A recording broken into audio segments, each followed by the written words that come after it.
Berbuat baiklah kepada orang tua kalian. Nanti anak-anak kita berbuat baik sama kita.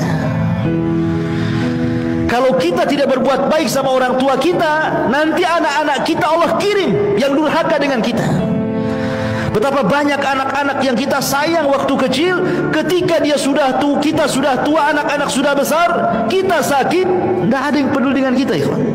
Banyak tuh orang-orang tua yang kayak gitu itu. Menyesal melahirkan anaknya itu. Setelah dia terbaring sakit, tidak ada satupun anak yang datang. Bahkan ada satu syekh itu bercerita.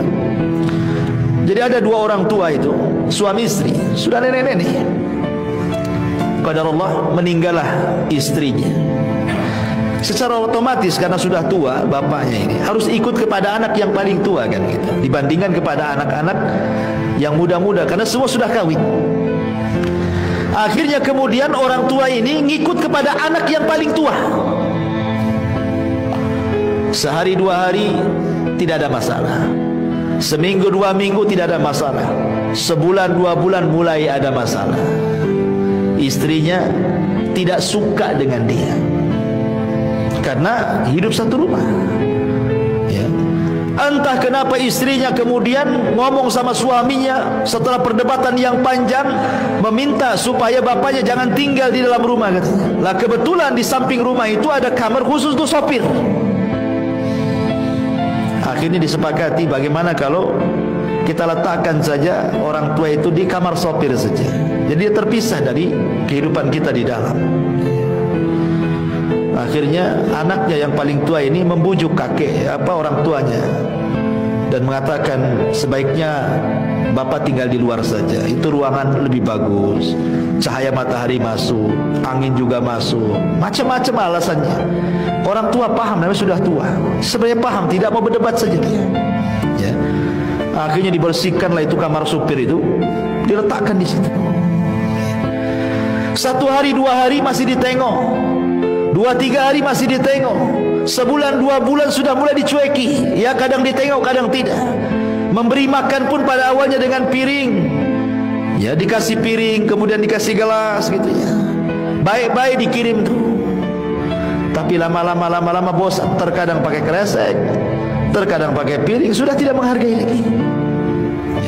Sampai pada waktunya setelah berbulan-bulan, beberapa bulan, tidak sampai 1 tahun dia di rumah, di kamar supir itu, akhirnya sakit parah karena tidak pernah dibersihkan dengan bau busuk yang luar biasa di situ.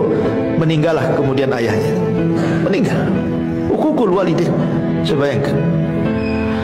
Lah ketika di hari ayahnya meninggal nih, akhirnya kemudian cucunya, anak daripada anak tertuanya ini, kemudian ikutlah membersihkan kamar itu karena mau ditempati supir lagi, dibersihkan.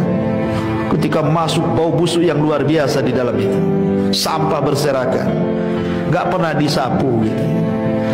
Lah anaknya ini kan punya anak, artinya cucu daripada si kakeknya yang meninggal tuh, masih kecil. Ya, sekitar 8 atau 7 tahunan. Masuklah ke kolong ranjang itu, tempat kakeknya tidur itu. Rupanya di situ ada piring dan gelas. Kemudian diambillah piring dan gelas itu, tiba-tiba dipeluknya. Kemudian ayahnya mengatakan, nak lempar nak, itu piring kakekmu itu. Dia sudah meninggal, sudah nggak ada gunanya, kotor-kotor nak katanya. Tapi anak ini tidak mau melepaskan. Entah kenapa, mungkin Allah buat dia bicara dan mengatakan tidak. Aku ingin jadikan gelas dan piring ini untuk menyuapi engkau wahai ayahku jika engkau sakit, tidak sebagaimana kakek yang kau tidak pernah suapi dia katanya. Subhanallah. Diingatkan sama anaknya yang umur 7 tahun. Bagaimana dia bisa ngomong begitu kalau Allah tidak bicara? Coba Allah yang buat bicara anak itu ngomong begitu. Kadang anak-anak segitu kan polos ngomongnya.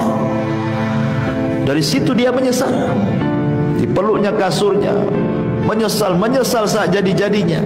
Apa menunggu orang tua kita meninggal baru kita menyesal berbuat baik, ikhwan?